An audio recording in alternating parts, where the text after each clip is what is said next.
Is this the best Tesla Powerwall installation I've ever seen?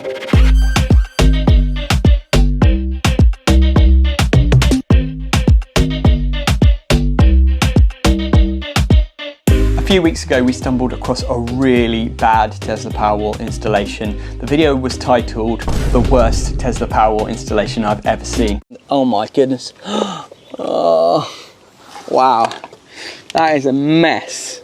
And in that video I made a few stupid mistakes because I was not fully informed about the whole Tesla Powerwall setup and how it all works. Today we have come to an install that we've partnered with Oval Renewables on, where the level and quality of the installation is something else. So I wanted to take this opportunity to correct a few of the things that I said wrong in the previous video and show you what a Tesla Powerwall installation should look like. So this is the Tesla battery. It's a big old beast. It weighs a heck of a lot and I think it looks pretty stunning. Let me know what you think in the comments below. The battery is controlled by this backup gateway. Now the backup gateway is not essential, but what it does is it enables you to basically go off grid with your power. So if there's a power cut, for example, there's a contactor that will activate, disconnect you from the grid, and then you will be able to power your home consumer unit, which we've got up here, entirely from the Tesla battery. Now of course there are some limitations with that, and we'll talk to an expert in a minute who'll tell us all of the kind of in-depth details about it. But it's a pretty cool setup because it does mean that you can either decide to go off grid, press a button in the Tesla app and you'll cut off and you'll run purely off your battery, or if there is a power cut, you've got that backup gateway provision. Now obviously in the UK we don't get that many power cuts, but in some countries where they get loads of power cuts it's an absolute lifesaver. Now this battery is here for a reason. What is that reason? Well, it's here to enable the client to make the best use of the solar energy that's being produced on their roof. And make sure you stay to the end of the video where we'll show you the massive solar array that we've installed up on the roof here as well, because it's pretty impressive. But essentially what they're doing is capturing that sunlight, storing it in the battery rather than just selling it out to the grid when they're not needing it, and then the battery can be used to smooth out their usage in terms of if they've got peaks that are over and above what the solar is producing during the day, the battery will fill in the gaps, or at night when they're not generating any solar energy, the battery will cover that nighttime usage and enable them to essentially store the sunshine during the day and then use that sunshine overnight to run their house. And the aim is to reduce as much as possible their reliance on the grid and powering from dirty fossil fuels. What else is there in this install? Well, as I said, we've got the consumer unit here. This is connected to the gateway so that if there is a power cut, the whole consumer unit will run off of that Tesla battery.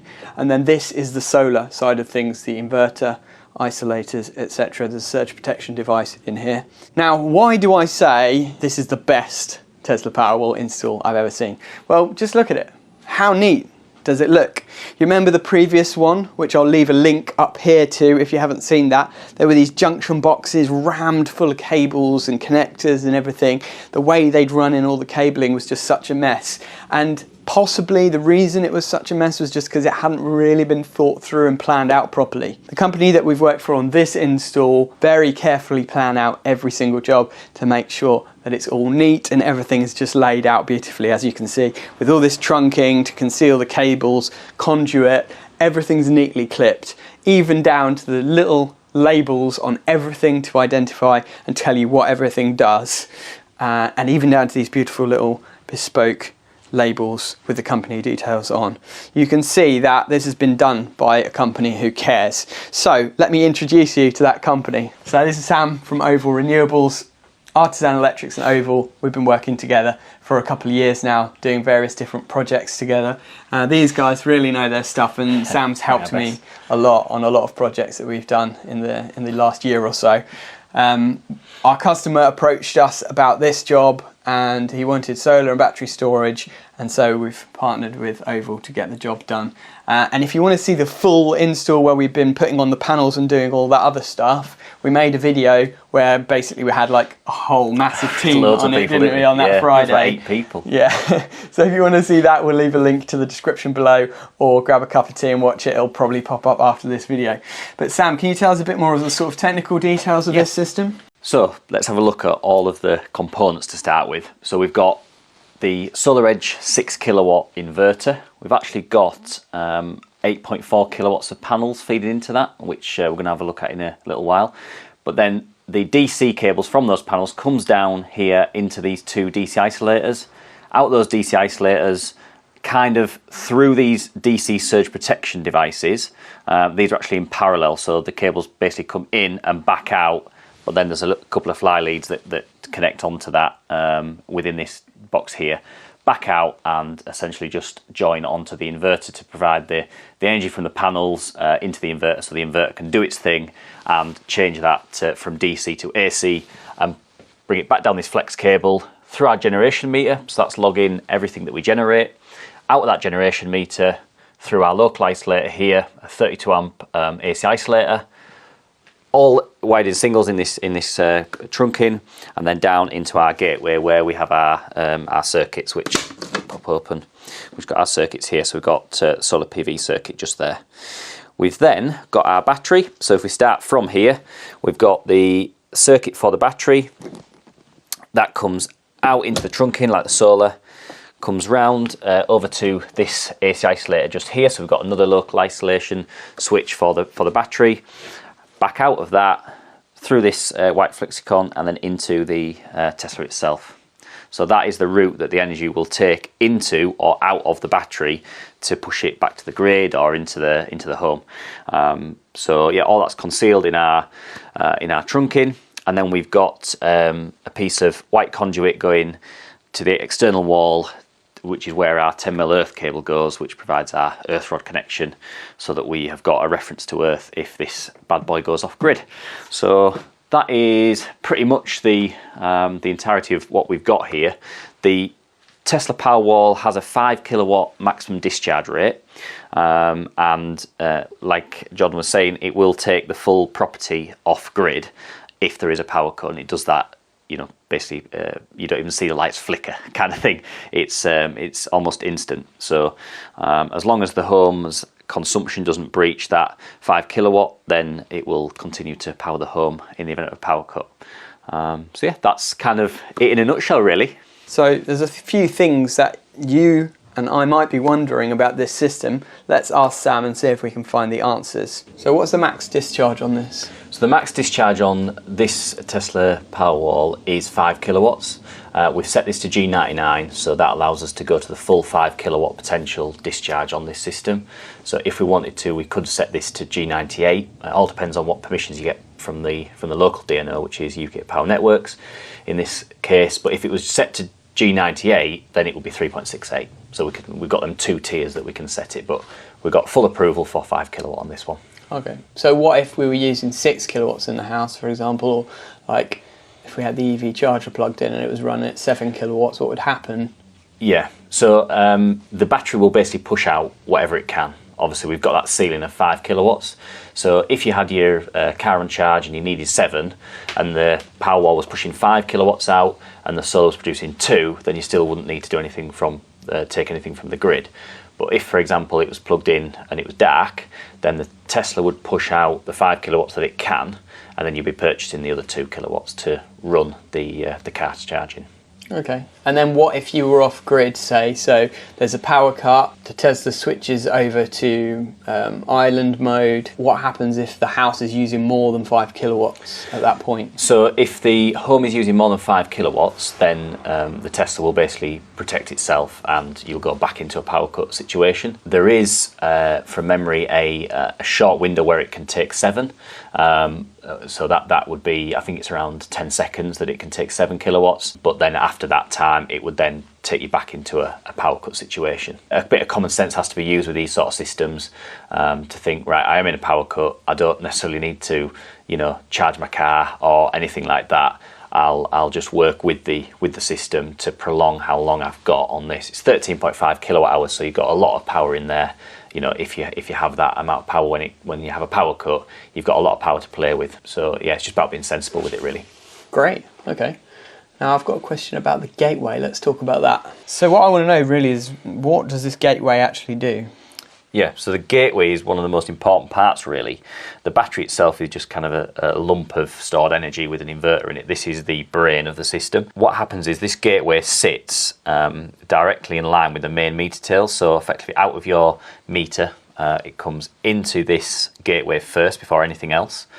Out, and then the meter tails then come straight out of this gateway back into the system, so back to the home consumer unit. We've obviously tapped off for the battery supply and for the solar supply. With it being installed directly in line with the meter tails, it allows the gateway to actually monitor what is being imported or exported and puts that onto the app. And obviously that's quite a crucial measurement for the battery knowing whether or not it needs to charge or discharge.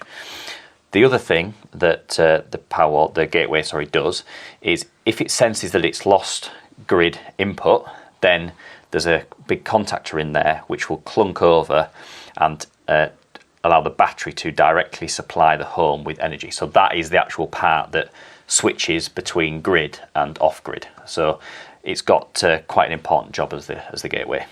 So when it does switch over, is it instant, or do you see the lights flicker? Does power go off for a few seconds and then back on? How does it work? It's instant, pretty much, yeah. So the lights and things don't flicker. So the app, once it does that, the app then sends the customer a push notification to say, by the way, you've gone off grid, because it's so quick. They might not know. They might not even know, apart from if the neighbours come knocking as to why you've got power. Is there a power cut? Not here, there isn't. Yeah, come in for a cup of tea. Oh, brilliant. But it's instant, yeah. Wow, that's pretty impressive. So if you're having a Tesla Powerwall, do you have to have the gateway, or is that just like an optional extra? Yeah, so you have to have at least one gateway.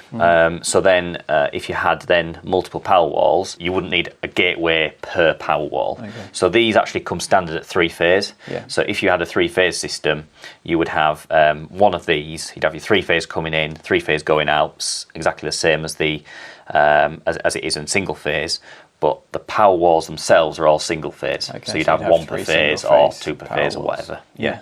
The important thing as well with that is the backup supply in 3-phase mode would only be for one of the phases. So you wouldn't be able to back up a fully 3-phase system. So there's a bit of a design needing to be done on that if you are in a 3-phase supply and needing a backup system for that, because it would only be L1, L2 or L3 that would be protected. So if you had that system and you had just one 3-phase consumer unit feeding the whole house, you'd probably just want to install a separate consumer unit as a backup on one of the phases, and then not have the main consumer unit, because otherwise, like, one phase out of the 3 and the main consumer unit would be on, and everything else would be off. It would be a little bit detrimental if you've got a 3-phase load, like a 3-phase oven, or it'd be a bit. So you have to just be careful how you design 3-phase systems. But that's that's part of doing it properly, I suppose. Cool. So I'm picturing the scenario where we've got a power cut, but it's during the day. So there's still sun shining on the panels,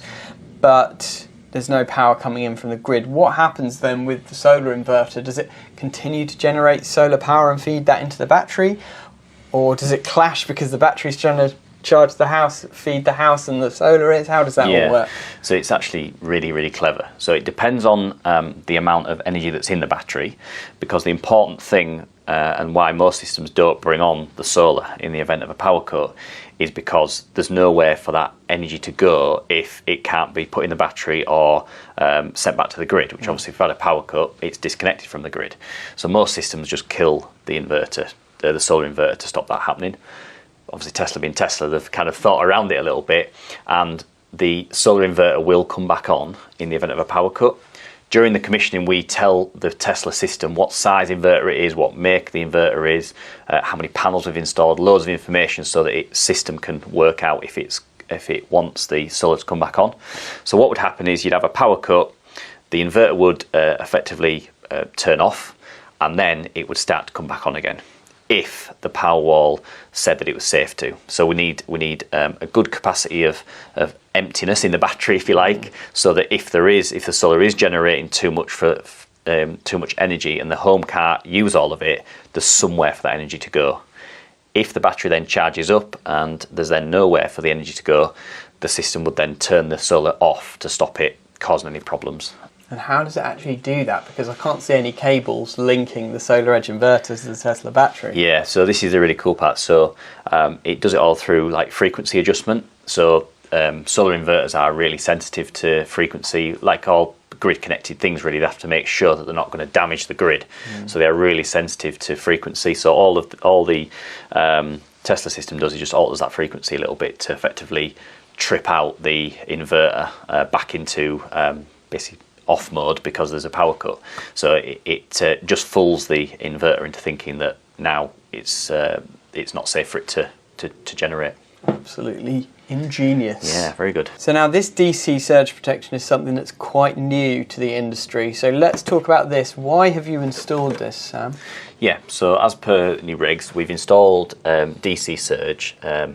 Luckily, there was already AC surge installed, so that saved us a job, which I think you guys did, which is great. So we've added this, and we've got one surge protection device per string. So there's not 6 strings.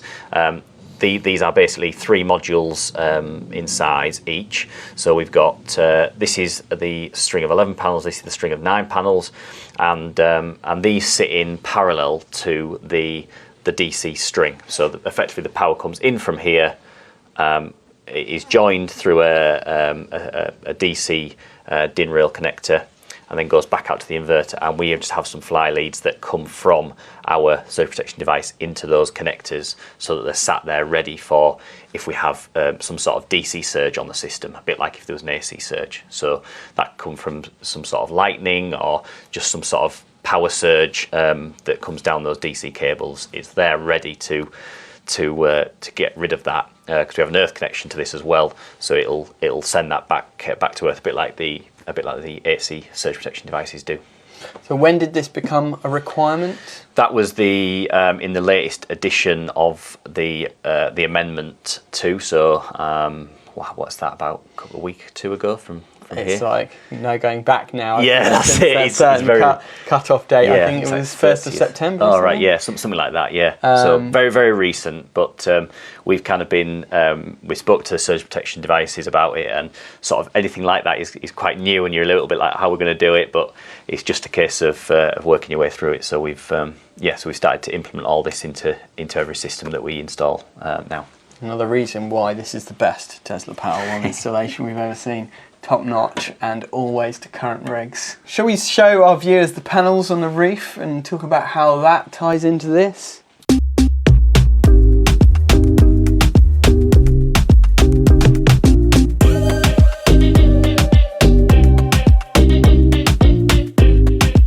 So we're here on the roof, and this is the array of panels that we installed recently with these guys. Now, Sam, in terms of what will happen then with this and the battery, just explain that. Like, what is the interaction between the solar and the battery? So the solar does not give 2 hoots about if there's a battery or anything. It will literally just generate as much as it can. So the solar is just effectively like turning a tap on. It just I didn't get that. We'll chuck as much energy down to that inverter as it can, basically. The battery is kind of the more intelligent part. That will look at, okay, I'm receiving 5 kilowatts of energy from the solar, but where does that need to go? Does the house need that? Can I, as the battery, take that, or do I just let that go back to the grid? So the battery is the intelligent part that kind of works all those calculations out. Yeah, brilliant. So rather than selling all this energy out to the grid, which they don't get much for, I believe. No, around 4 or 5 pence. Obviously, people are paying 27, 30, 27 to 40 pence nowadays. So if you can use it, it just makes so much more sense. And say, okay, they use 10 kilowatt hours of electricity overnight, so they charge the battery fully during the day with the excess solar that they would otherwise be exporting, and then they use that to keep the house ticking over overnight, and that means they're not then importing expensive electricity overnight from the grid. Such a clever solution, really, to save money and run your house on renewable energy. Yeah, it's simple as well. You know, a lot of the time these things, they don't have to be overcomplicated. It's how much am I generating? Does my home need it? No, it doesn't need all of it. Okay, well, let's put it in a battery. It doesn't have to be massively complicated. Now, I'll tell you a secret. We don't actually only have one battery at this property. We've got 3. Let me tell you about the other 2. So the other battery is actually in an electric vehicle. So our customer has got a electric Fiat 500, and essentially what we can do with this myenergi Zappi charging point, which we installed about a year ago, and we did make a video here when we did that, is that we can plug the car in and the Zappi will charge the car when there is excess solar available. So what will happen is first the Tesla Powerwall gets filled up, then any excess power that's left will go into the car via the Zappi, and then we've got another battery which is actually a heat battery, which is in the house via a myenergi Eddy, which is a hot water solar energy diverter. Essentially what that does is when there's more energy, even after charging the car, it will heat the hot water using that excess solar, and therefore you've got a tank of hot water from that excess solar energy as well. So another question that I have is, when it's not sunny, say for example in the winter, can you still charge the battery up and save money by, say, charging it up on cheap electricity overnight? Yeah, absolutely, and that isn't special to Tesla. Most systems can charge up overnight during a window where you're paying maybe 7p instead of 27 pence. You know, Octopus is quite a popular energy plan for that. But the thing that is unique to Tesla, from my experience, I don't think there's any others out there, is that it has an intelligent algorithm. So it's monitoring, it's tracking how much energy on average your home's using. It's weather forecasting for the next week or two, how much what the weather's going to be like, and comparing that to data that it had before, so it can try and estimate the amount of energy that's going to be produced by the solar, and also it's taking into account how much you get paid to export. So it's thinking, well, okay, if I know that I need 10 kilowatt hours to get me through the day, the solar is going to be generating 20. So it's like, actually I don't need to rush to charge this up. I'll let this some of the energy go back to the grid and let that 4 pence stack up that they're getting.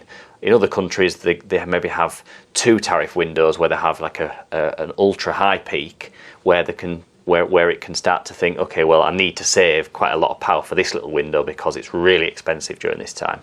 The majority of plans in this country just have the 2 rates, but who knows what's going to happen with energy in this country. So that's a really cool little feature on the Powerwall. And also when it does do its grid charging overnight, it may not charge to 100%. It may go, well, actually I know that if I go to 70%, that'll get me through into the chunk of the day when the solar we forecast, start to produce 2 kilowatts. And so it tries to sort of find the best of both worlds. So it doesn't just fully charge and then in the morning you find that all your solar's going back to the grid. It kind of tries to predict that. Like with any algorithm, it takes a little bit of time to settle in. So we get quite a few people saying it's not working correctly straight away, but actually it's just going through that learning process to work out how you use energy and how your system reacts to the weather as well. Because obviously there's different orientations and shading issues and things. So not every 6 kilowatt system is the same around the country. And that makes me think of another question, which is then, can you do a forced discharge to, say, sell the energy out if you... I know in the past, I've not heard many people talking about it lately because I think Octopus Agile sort of died a death a little bit, but people were wanting to be able to basically using Octopus Agile to sell the electricity back to the grid at peak times when it was like they were getting sort of 40p per kilowatt hour or something. Yeah. Is that possible? Yeah, so that's kind of effectively what it can do as well. Most of the time at the minute, like I say, who knows what the energy plans are going to be. Most of the time it works more on an export rate of like 4 pence, so it's still not massively popular, but who knows what's going to happen. The functionality is there, and to us with most systems it's probably just some sort of software upgrade across, no matter what sort of battery system you've got, as long as it's got the ability to grid charge, it's got the ability to grid discharge. It's just the software inside that's stopping it doing it. Right, okay. So maybe in the future, potentially, our customers will be able to buy electricity to fill their battery up in the winter at, say, 7.5p per kilowatt hour, and then sell it back out at 4 or 5 o'clock in the afternoon when everyone's boiling the kettle and doing their cooking, sell it back for a lot more and actually make money off a battery storage system like that. It's quite interesting to see what the possibilities are in the future. Well, Sam, that is the best Tesla Powerwall installation I have ever seen by far. Let me know, guys, in the comments if you've seen a better one, and maybe why not head over to Instagram and share with us your best and worst Tesla Powerwall installation pics. We would love to see them.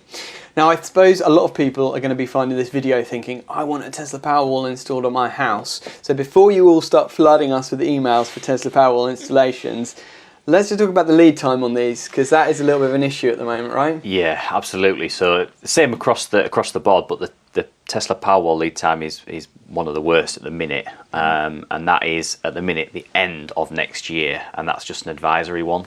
That's what we've been told. So if anyone else has got any more information, that would be great. But that's what we've been told. End of next year is when we can get more Tesla Powerwalls. Who knows? That might be for a new product coming out. Who knows? But yeah, that's the current position that we're in. So we're looking at alternatives. So there are good alternatives out there. Probably, to be fair, the Tesla Gateway seems to be the best in terms of the backup, the way it just seamlessly switches over like that.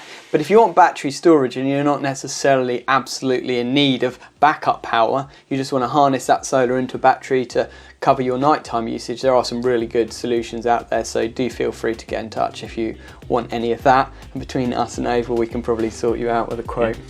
It's been a pleasure as always, Sam. To see beautiful work is always a pleasure, and thank you for working with us on this project. Yeah, no problem. Another good one. If you want to find out more about us or Oval, we'll leave links in the description. Sam has a YouTube channel as well, so head over to his and subscribe to his channel as well. Thanks for watching, and have a great day.